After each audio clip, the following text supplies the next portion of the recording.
Welcome to the Halftime Report, powered by Sports Cannabis. This is D-Ray, and we have retired NFL legend, cannabis advocate, entrepreneur, my man, Mike James. Who?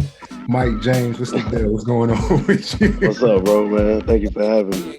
Absolutely, bro. Thank you for getting on, man. I'm excited about this as you get here, so we just going to jump straight into it. Actually, you know what? Let me do this properly. Let me calm down. Introduce yourself. I feel like I'm going to do a disservice, so please introduce yourself, Mike. Man, I appreciate it. So, Mike James, man, retired NFL athlete.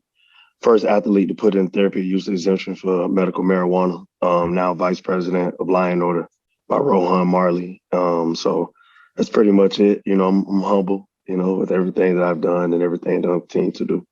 I heard. Jay told me, he was like, nah, this is the most like mellowed out, calm, but dangerous dude you want to talk to. Yeah. I'm with it. It ain't nothing wrong with being both. Yeah, man.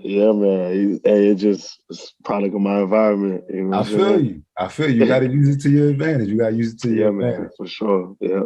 So before we hopped on here, we was talking about the thing that connected us, which was the season and the injury. So I told you, you know what I mean? Like for me, it was, I came back after a year playing pro. My idea is I'm going to the G League and making it to the league and playing pickup. Somebody was going too hard, and I ain't played since. See, I mean, that's my story. But from what I understand, you had the injury. It was your ankle with Miami, right? Yeah, it was. I was playing the Dolphins on Monday night. Yeah. All right. So tell me about that, because they told me it was on the goal line. So I know it's a story. I didn't read it, but it's a difference when you hear from the dude that happened to. Yeah. So I was going in to score. I mean, the first drive was scoring good. Mm-hmm. Went in, boom, got the ball, came down, guy fell on my ankle, like fell between like my ankle and my knee. Kind of hit me in my leg. I fell down. I got back up. I walked on it for a second, like maybe one step, fell to the ground, excruciating pain. And first time I ever broke anything, first time I ever had surgery. So, I mean, it was something I never experienced. So once I had surgery the next day, I flew from Tampa to Miami, had surgery the next day. And from then on, kind of experienced what a lot of other Americans have experienced after having pain or having injuries and surgery. And I wasn't aware, you know, of what was ahead of me, you know? Yeah, bro. Yeah, I heard. So I'm guessing what you're saying was ahead of you. It's crazy. That was my first surgery too when I tore my knee up. I'm guessing what you're alluding to when you're saying like you weren't aware is like not only the woes of surgery, but them painkillers they put people on immediately. Yeah, man. I wasn't aware like the plethora of just not only me, but other guys in the league, other guys in various leagues, other athletes, other people in workplaces. Just, you know, there was no really answer for long-term pain. You know what I'm saying? Yeah. Like I understand right after surgery, there's a lot of excruciating pain and there's certain medicines need for certain patients, but for long-term things or for things that eventually wean you off, there's nothing naturally that you can have that was available, within the league. So I kind of made a way for that, created that through the therapeutic use of exemption, the TUE, because, like I said, after being addicted to them, I wasn't a candidate if I got injured again to take those or anything like that, Yeah.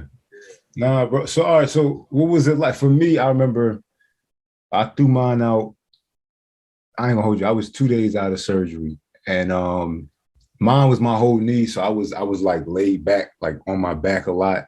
And I remember like I just felt in my stomach. It was one thing to have physical pain. I was like, I don't feel right in my stomach. Like my stomach hurts. Right. My stomach hurts.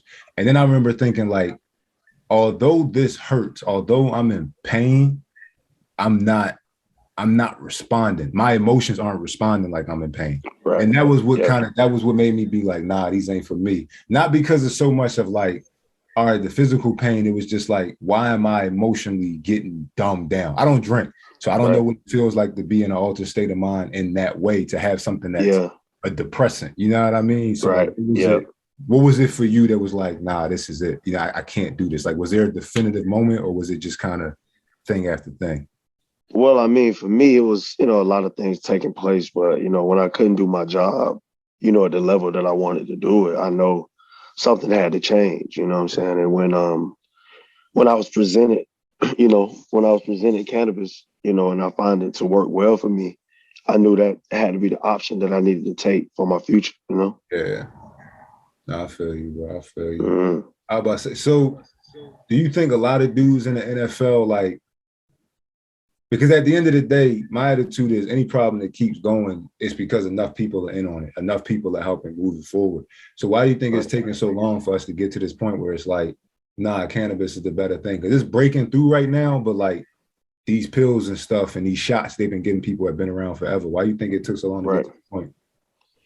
Well, I think, propaganda. I mean, you got a lot of things where even I grew up in the South and, I have family that smoked and family that didn't.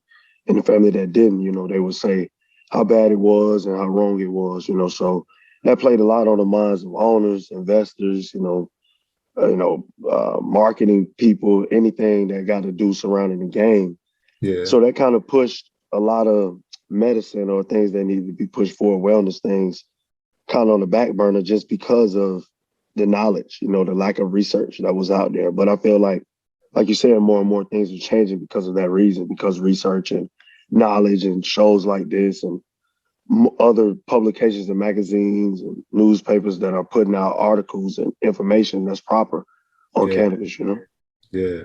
It's funny you said the word medicine, and it's like, it's so funny how like somebody say like medicinal use and things like that, and how much medicine is getting thrown around now.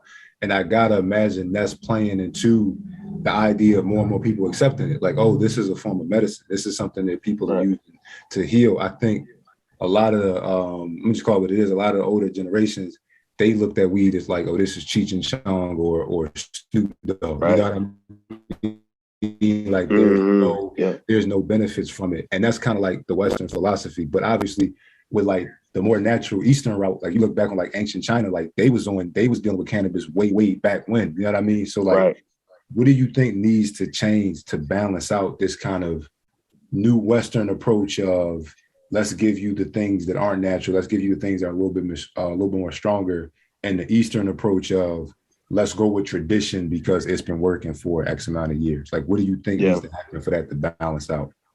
Well, I think kind of, what can be a nice mix in between, like say like a wellness program where you're mixing in the natural medicines and you're doing the things where you're saying, hey, well, if you got a patient that's just had surgery and they're more Americanized and they're thinking in a way of, hey, I need to take what the doctor's giving me, like the doctors, and, there need to be more wellness programs out there to kind of bridge the gap between these two things. You know what I mean? Yeah. So I think, like not only like for me, when I used cannabis, it was not only cannabis, but I went to therapy. I saw doctors. I did vestibular therapy. I did all kind of other rehab and so forth things outside of just using cannabis or natural herbs to continue my health, So I kind of bridged the gap between both by trying to have a wellness program. The NFL, you talk about bridging gaps. The NFL, they starting to get to the point where like they accepting the olive branch. Let's call it what it is. They understanding what's happening with the awareness of it, with so many people pushing for it. And rather it be in response, rather it be in panic, no matter how they did it, they did it. They donated $1 million to cannabis research. But I'll tell you how I feel first, and you let me know how you feel. I don't think that's nearly enough for the type of money the NFL has. Just $1 million, you know what I mean? It almost kind of sounds like it's like let's just, let's quiet this down. So, do you think it's enough? Me personally, I don't think it's enough. Just because looking at government studies and other studies that have been done, it requires a lot more funding. So, of course, there's gonna be there needs to be more, but it's a start. I'll give them credit for at least allocating some money towards it and it not being zero like it was in the past. So, I would like there to be more towards it.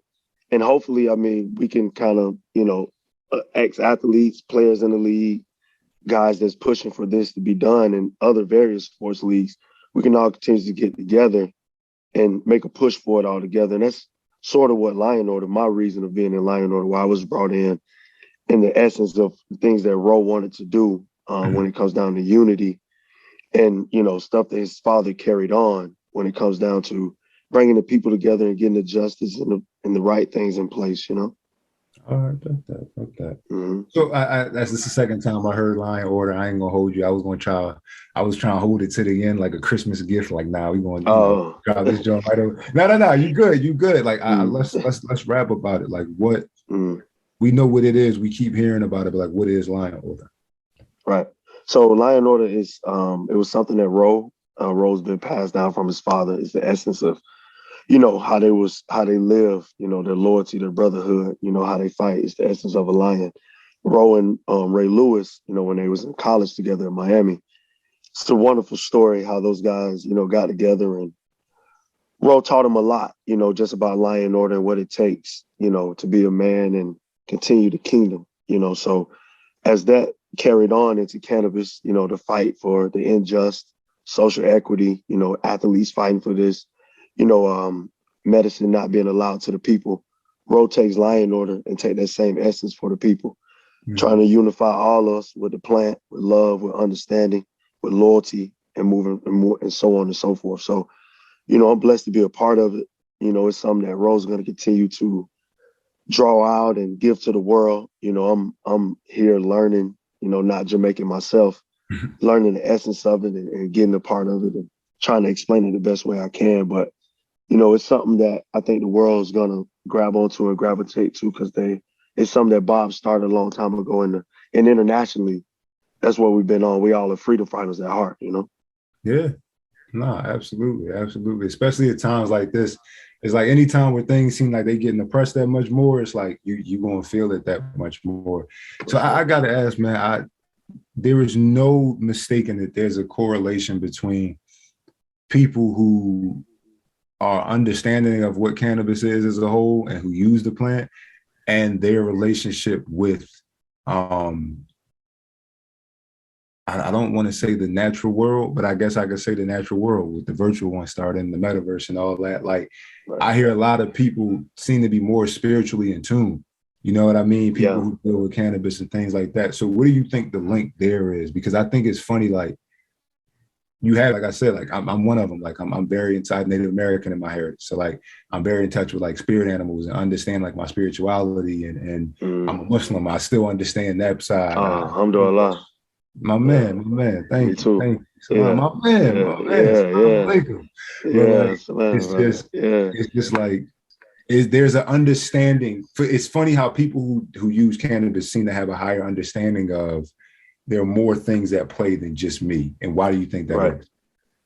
Man, I think it's like you said. I mean, everybody's starting to be more conscious. You know, a lot of times when things were going on, you know, back in days where there was less communication, less technology, a lot of people didn't know, you know, they was unaware. People having a lot of opportunity to become more conscious, to get more information.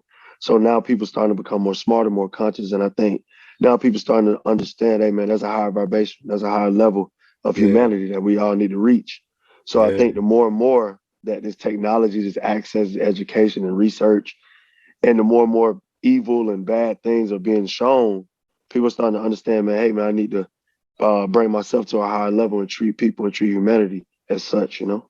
I'm a Bob Marley fan, and like, I'm not gonna lie, like when I was a kid, like one of the things that made me at least interested in weed, I ain't gonna hold you, I don't know about like all I wanted to smoke, but I was at least like, is I heard him giving an interview one day, you know what I mean? And he was talking about vibrations and like in that era, like with the 60s and 70s were, they just was like you said on a higher level of conscious because they just it was.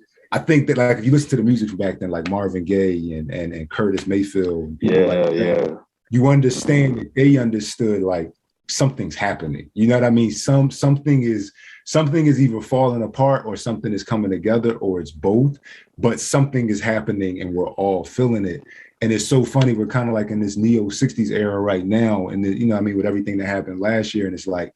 To me, it's no shock that cannabis is at the middle of so many conversations. You know what I mean? You know, that's something Rose trying to tap into with Lion Order. You know what I'm saying? Just that roots luxury. You know what I'm saying? Yeah. And like all those guys, like you said, Marvin Gaye, Bob Marley, it was something they was embedded in the people, but they understood the luxury. They understand high vibration. They understand, the quality of everything, the quality of life, and how precious it is. So, Yeah. I mean, that's fascinating you said it, because we do feel like we're right in those times. We're trying to take advantage of that. Nah, man. Like I said, it was times for me like last year, like during the pandemic, especially around election time. And it's crazy. I'm from Philly and I was there still. So like, Philly was like one of the main places it came down to. Yeah. I would just be riding my bike around. I ain't gonna lie, lit. And I would just be like, I'm just looking at it like, yo, we really back in those same type of times. Like everything that happened with the riots and everything. I'm like, it's crazy how history repeats itself. But like I said, it's funny how this plant is once again at the helm of it. So what do you think is happening? What do you think is about because we all know, we all have a feeling of what's happening because of what happened. But obviously, because times are different, because like you said, it's technology and people's conscious level is higher, there has to be something different on the other end of it. So where do you think we're heading? Man, we are hopefully heading to a better place. You know what I'm saying? Hopefully heading to a higher place, just for the world and people. I think the more and more, I think younger generations are starting to be more bold and speaking up about what we want. Women are doing the same thing. Mm-hmm. Black men are doing the same thing. Black women are doing the same thing. And I think it's really going to be a change. It's not going to be like it was. Like when that evolution happened in the 60s, change happened, but it may not have been in the course that we needed to exactly. But I feel like this change is going to put it in place where the change is going to benefit us in a better way. Feel you, man. Thank you for that. Like I said, I went a little off the rails, but I had to ask because it's just. No, you good, bro. Yeah, no. This is. I don't think people understand that this is bigger than any of us. All right, to get back on track to the NFL. So they reducing the test periods, you know what I mean, and making all these rules and regulations. They're changing things. They're not testing as much. They say they're not going to be as aggressive with it. I've heard conversations of not testing for as many as high levels and things like that. But where do you think the NFL has to take it for people to understand that they got these players' best interest in mind? Like I said earlier, I think that I presented it to them. I would love to come back and do something with it. But I think they need a wellness program. You know what I mean? Just introducing cannabis alone or just letting players have it. I say great, but if you want to make it what it needs to be, where we're allowing it as a medicine, guys are understanding what they're using, how to use it, how to put them in place, how to be able to play their game and do what they need to do at an elite level. I think there need to be a wellness program, therapy, and all kinds of therapy, behavioral therapy, vestibular therapy, cognitive therapy, along with cannabis, to suit all those things to be in a wellness program. And I think that will put a stamp on cannabis as a medicine, especially within sports leagues. You said that you tried to appeal to this with them. You talking about that petition, right? Yeah. So I went and had conversations with the league about changing the policy and my health and safety and things like that.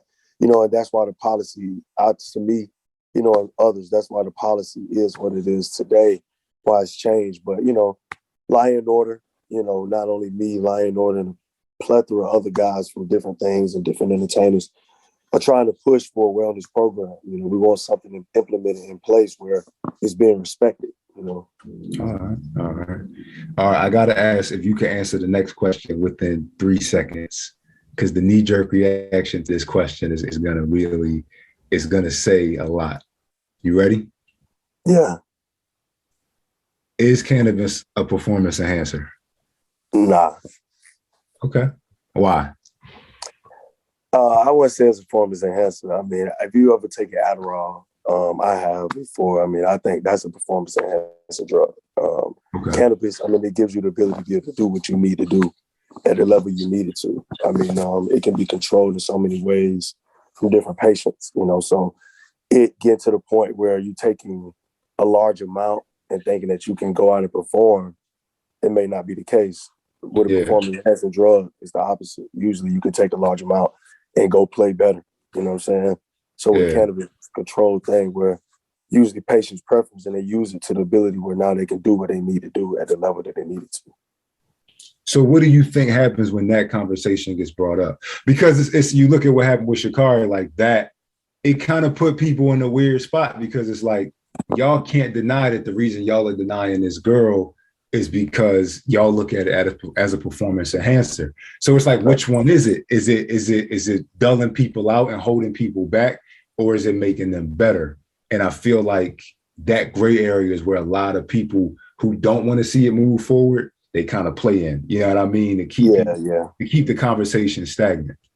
Yeah, I can see that. I mean, the gray areas where a lot of people play in. I mean, that's where propaganda lives. That's where anything that can change people's minds back and forth lives. So, I mean, just research, to try to clear those gray areas up as much as possible in the future. That's all we can do. All right. So do you think, I'm going to ask you, do you agree with this? In my personal opinion, it's kind of a no-brainer for sports. At the end of the day, let's call it what it is. Sports are entertainment, and people watch because they're entertained. And the whole reason why the NFL season is so hyped up, but there's such a scarce amount of games is because they know X amount of eyes are going to be on it for this time. That's why Super Bowl slots call what they are. Cost what they do.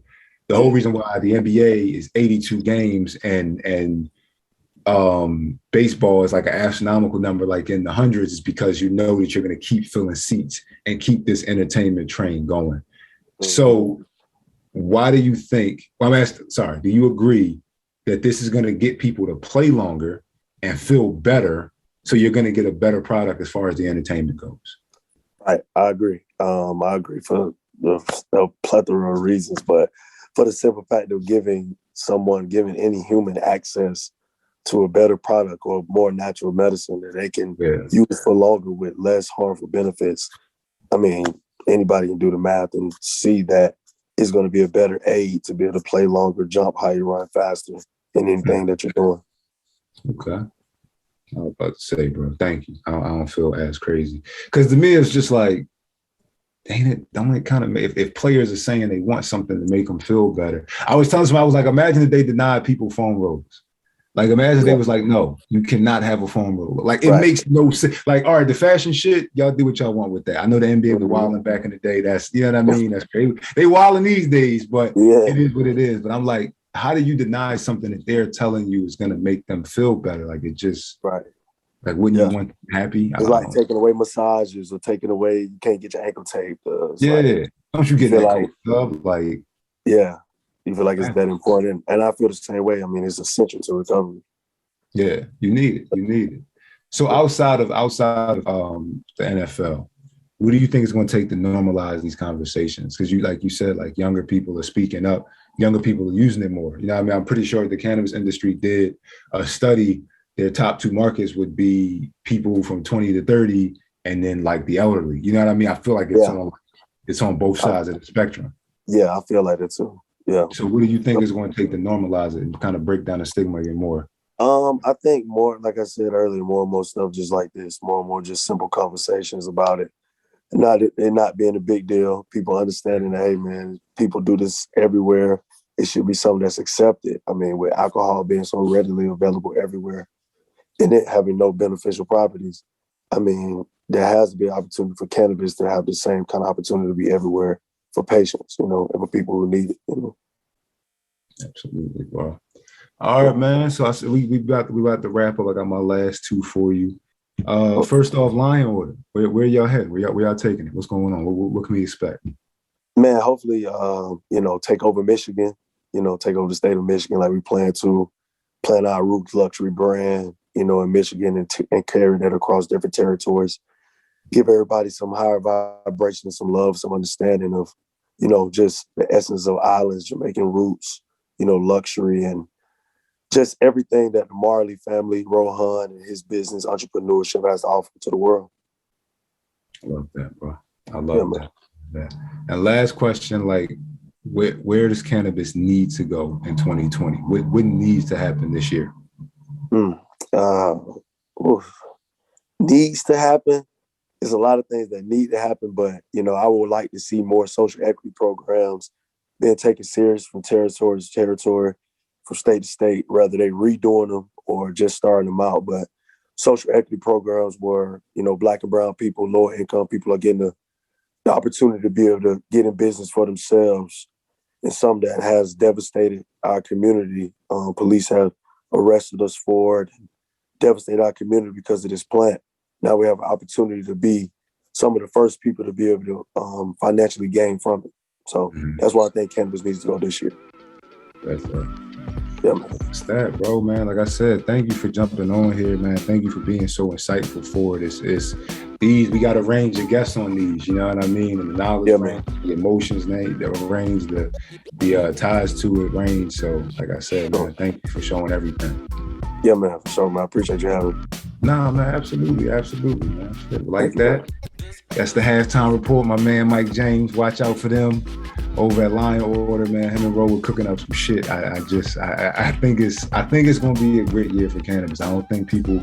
The reason I asked why what's needed is because I feel like we on like the brink of something big. I don't know if that's it being legalized in some way. I don't know if that's just gonna be more states kind of falling into place with it, but like.